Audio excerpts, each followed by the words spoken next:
Welcome to the 1204. In no way, shape, or form do I support Carmelo Anthony. I believe Carmelo Anthony is a thug.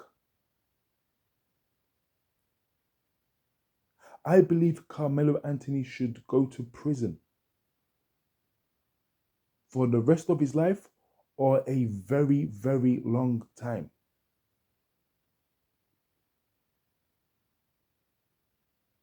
I believe this is a very dangerous individual. And I think at the very least, he should go away for a very long time to think about his actions. Maybe about 30 years, I believe. I think that's reasonable. Saying all of this, I think Austin Metcalf, I think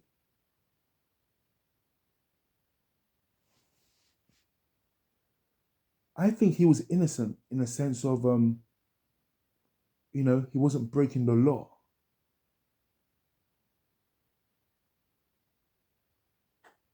But whether we like it or not,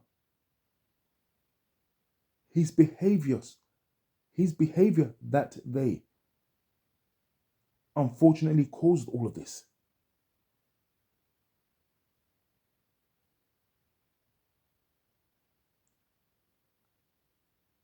This guy behaved like a Karen. Let's keep it real. If this was a white female who conducted herself in that way,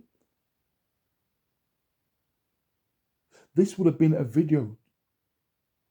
This would have been a simple case of being a Karen gone wrong. And I suspect even white American men would have labeled that woman a Karen in that situation. Because whether we like it or not, this was not even serious at all. What, he saw this boy sitting down and he tried to turf him? Was it that serious? Well, it clearly was. And now he lost his life over something like this.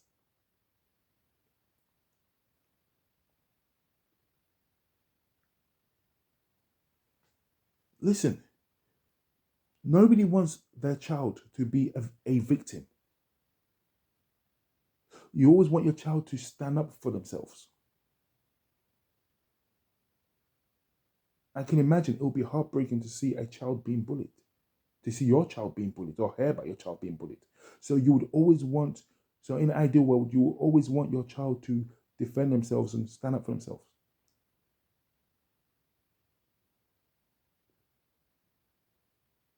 Most parents teach their children to stand up for themselves. I believe we need to teach children to pick their battles.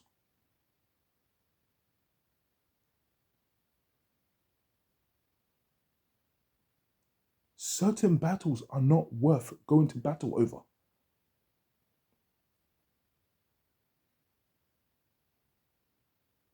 In my other video, I made about Carmelo Anthony being a violent thug, and I stand by that. In an ideal world, he would have threw hands.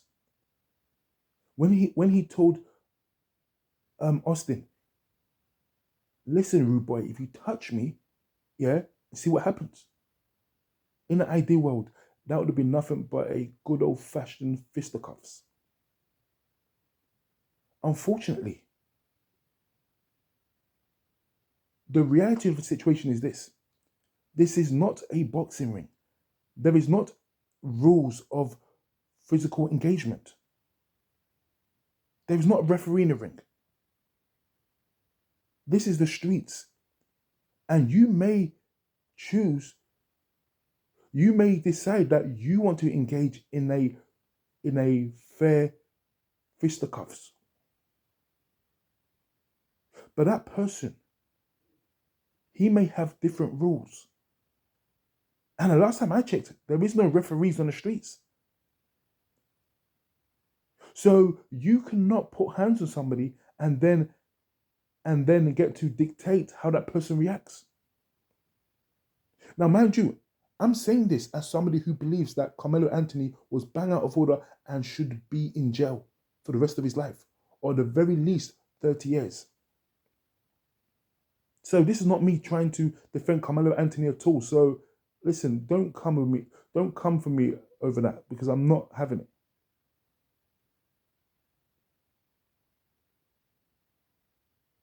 But how is it that you're trying to turf this guy? Worst case scenario, go and get some kind of authoritative figure, whether it's a security guard or whoever is in charge, or maybe someone in charge of that event, and say, look, listen, rude boy, you got to move. You can't sit here.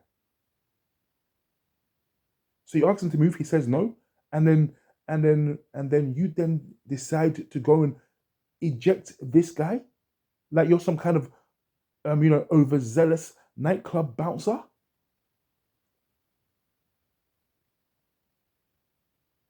Why would you go and put your hands on someone you don't even know? That is more than reckless. And especially when the guy said, touch me and you see what's going to happen to you. Now, at that point there, if I was a witness there, I would have assumed, and one would have, assumed that he meant by touching him, it would have resulted in a fisticuffs. No one could have imagined that this boy would have pulled out a knife in broad daylight in front of many people to stab somebody stab somebody above the waist. Because in my opinion, if you're stabbing someone above the waist, obviously you're trying to kill that person. Especially in the torso area. There's so much vitals there. If that knife even pierces that person is dead.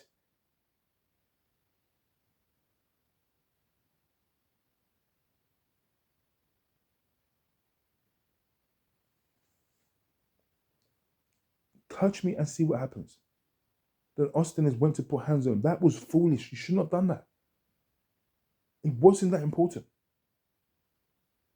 I saw a video of somebody on YouTube. Now, I can't remember who this person is, so I can't give the person a shout out. But this person made a good point. He said that when Austin, because this is not the movies, when that knife, pierces your heart or, goes into, your body, you don't die instantly. This is not like those Nigerian movies where somebody dies as soon as the knife touched them and they scream and they just die instantly. No, he would have been dying and he would have been thinking. He would have had about 3 or 4 minutes to think. And surely at that point, he would have been thinking, was this even worth it? The answer is no. People have to stop being Karens. A situation like this was, I'm sorry to say this, but this is being a Karen gone wrong. In fact, I'm going to title the video that Austin Metcalf, when being a Karen goes wrong. I remember years ago in London, I believe this happened in Victoria, London, on the 185 bus. That 185 bus also goes to Lewisham. So it goes to Lewisham shopping centre, and it terminates at Lewisham, and the other direction it terminates at Victoria Station. So this would have been about 98, I believe. And there was an old Caribbean gentleman. An old Caribbean gentleman on the bus, and he was sitting on the bus, on the back of the bus, of the bottom of the back of the bus. This was like obviously a double-decker bus, and this other guy came on the bus, and I think this guy ate a chocolate bar, and he threw his wrapper out the window. And the old Caribbean man said to him, Hey, why are you doing that for? You've got no manners. How could you just litter up the place like that? What happened to you? Why are you littering up the place like that for? Why are you? And he just gave this guy, do you know what I mean, a right talking to, overthrowing his litter out the bus window. An argument broke out over that, and then the old Caribbean man got off the bus. This guy got off the bus and followed him, and he stabbed him in the back, stabbed him to death. It's no word of a lie. And you're thinking to yourself, all because you told him not to throw rubbish out? Now listen, litter in the streets of London is annoying, especially in those days. It was a big problem. And it is annoying, it is disrespectful. Because then people have to go and clean it up. I get it, it's annoying. But in hindsight, that wasn't worth your life, man. The point I'm trying to make to you is this. You don't know who is who. You don't know who is prepared to react with extreme violence over being confronted about something so petty. Whether it's you're not allowed to sit here because you're not part of this team, or whether it's you're throwing your chocolate bar out the window. You don't know who you're confronting. When you're on the streets, you're dealing with strangers. You don't know these people. You don't know the triggers. You don't know what they're going through. You don't know what they're carrying. You have to mind your business and definitely keep your hands to yourself. The situation I'm talking about on the bus, this guy did not even get hands put on him. But just by him confronting him, and then it blew up into something big to the point where he stabbed to death.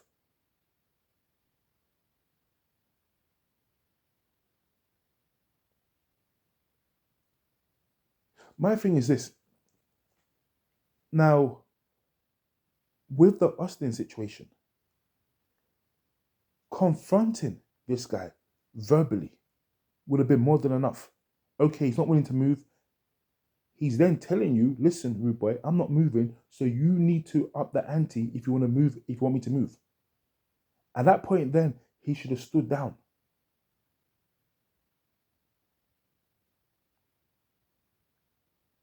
He should have stood down. And then if let's say if what's his name? What's his name? Carmelo did not have a knife. And Carmelo said, look, he's not going. Then what are you gonna do? You're gonna drag him up? What? What then you guys are gonna get into a fist fight over it? And let's be real, even if he did not have a knife and they ended up being a fist fight, because Carmelo would have had no choice but to stand down or stand up. And if they were swinging blows at each other, guess what? It's still not worth it over a damn seat. That's what I'm trying to say. It wasn't worth it at all.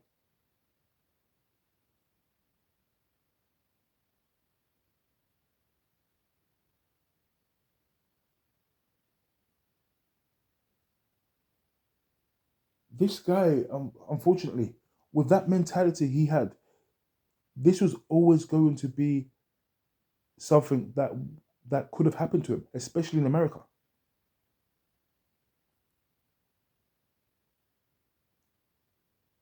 Because this would be the kind of person that would, do you know what I mean, see something that he believes is wrong and then try to go and confront someone.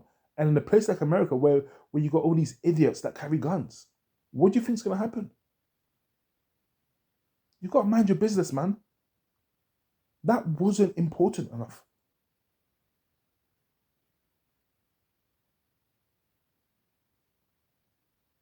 And let this be, a lesson to all the Karens that it's not every situation you need to put your Karen cape on. Leave it to the authorities. If this guy wasn't supposed to be there, like, listen, I'm not American. I mean, if you guys haven't noticed, I mean, I'm not American, so I don't know what this track meet thing's all about. I don't know how it works. I don't know, about the seating arrangements in a event like that. But my thing is, if he wasn't meant to be there, then guess what? Get an authoritative figure to tell him he's not meant to be there. And guess what? Yeah, he would have moved. End of story.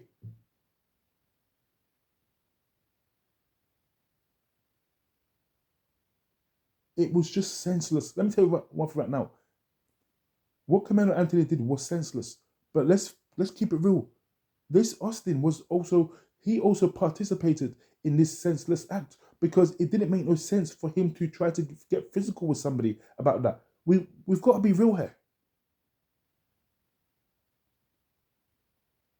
Oh, but 1204, it was just all he did was put his hands on his shoulder. Listen, I agree with you. I don't think he should be stabbed to death for something like that. And I want, yes, Commander Anthony punished severely for that. But like I said, not everyone's gonna play by your rules. Not everyone's gonna want to have a fist fight with you. You have to know when to stand down. You know, I remember Fat Joe was telling a story about Roy Jones Jr. Roy Jones Jr., in my opinion, in his prime was the best boxer ever to ever live. I don't care what no one says. Roy Jones was the closest fighter in his prime to being untouchable and unbeatable. So, cut long story short, Roy Joe, he carries on boxing for too long. He ends up, fighting out his prime, getting knocked out. And when he got knocked out, it was like one of the biggest shocks in boxing. Like, oh my God, the great Roy Jones got knocked out. So Fat Joe, I think in his song "Lean Back," he had a lyric that said, even Roy Jones was forced to lean back." So apparently, according to Fat Joe, Roy Jones approached him on some bad man thing, and he said to him, like, "Rude boy, what are you saying about those lyrics? What was that again?" And according to Fat Joe makes no, he's not ashamed to admit this. He said he put his hands up, he took a step back, and he said, "Listen, it was just a lyric. I apologize. Please don't put hands on me. Please don't knock me out." And Roy Jones was like sizing him up, like he was gonna only throw a punch at him. And Jones was telling him, "Listen, I don't want to fight you, but just, do you know what I mean? But please don't knock me out. Do you know what I mean? Just don't, I'm sorry, it was just lyrics. It was just lyrics, that's all." And he said that Jones weren't having it, and Jones was still getting a bit kind of like aggressive or whatever. And then Fat Joe said that he told Roy Jones, "All right, look, I'm gonna be real with you. Look over there. You see those 100 guys over there? They're with me. And if you knock me out, yeah, these guys are not gonna come over here to fight with you. You're a professional fighter, so they're not gonna be able to compete with you fighting. If they have to come over here after you put hands on me, they're not gonna fight with you." Roy Jones looked at those guys. Then he turned back around and he looked at Fat Joe, and then he said to Fat Joe, "Oh, so it was just lyrics, huh? Okay, that's fine." And he walked off. Jones is not a stupid man. Now, guess what? Jones could have knocked out Fat Joe, and then people would have said, oh, but and he only put hands on you. Why did these guys have to come over and shoot him? Why did it? Listen, because like I said in the beginning of this video, you don't get to dictate the terms of combat when you are on the streets. You don't get to touch somebody and then dictate how the other people respond to that. Same thing with Tupac Shakur. Tupac put hands on that guy. The guy comes back and he shoots it. Tupac said in his lyric, he kind of predicted that. "I got to worry about the payback. Some guy that I roughed up way back, coming back after all these years. Rat tat tat tat tat." That's the way it is. So you don't get to put hands on someone. Like, I don't care. I don't care even if you just tap somebody, if you pat someone on the back. Listen, if that guy says to you, "Don't touch me," or else, it might be a good idea not to touch them. Unless you are prepared for whatever that person has to bring. I mean, come on. I saw fucking what's her name? Latasha Harlings. She got her head blown off here for slapping a Chinese woman's hand away in a shop. And that's what started the riots. in Los Angeles in the 90s. She slapped that woman's hand away. And the Chinese lady actually got off the case, believe it or not. That video is still on YouTube. Slapped her hand away after the Chinese lady tried to make contact with her first. And she pulled out a gun and blew her head off. Now, of course, isn't it? Yeah, do you know what I mean? White people in those days thought the Chinese lady was in her rights. But now, they have a different opinion about it. Surprise, surprise. I definitely don't agree with what Carmelo did. But I certainly don't agree and wouldn't advise anybody to behave the way Austin Metcalf did. Because it was foolish and reckless. And hopefully people will learn from that. That, look, listen, here's the reality of the situation. Because, I can't lie to you. When I think of America, I actually get a bit scared. Because I just think of Americans as a bunch of gun-toting cowboys. I'm not going to lie to you. I remember I was over in America once and my brother got into an argument with some guy. With some kind of bus conductor. We were trying to get the Greyhound. This was in 2007. We were trying to get the Greyhound from Los Angeles to Vegas. Or it might have been Vegas to Los Angeles. It was one of them. And got into an argument with some kind of was he some kind of bus conductor? But I think he worked at the station and he was talking to my brother in a certain way, and he tried to get a bit aggy. And I can't lie to you now, yeah. Like, so in London or whatever, I wouldn't have had that fear. But over then, I remember I was trying my best to defuse the situation because I'm thinking to myself, is this guy going to carry a gun? Is he going to pull out a gun and say that, oh, look, these two big black guys approach me? So, and the film with Austin as well, there was no, there was no, intention. This guy showed no intention of trying to defuse that situation. But everything he done showed the opposite, that he tried to defuse a situation. He wanted this guy gone from that area and he was going to do anything. He was prepared to go to, quite high lengths.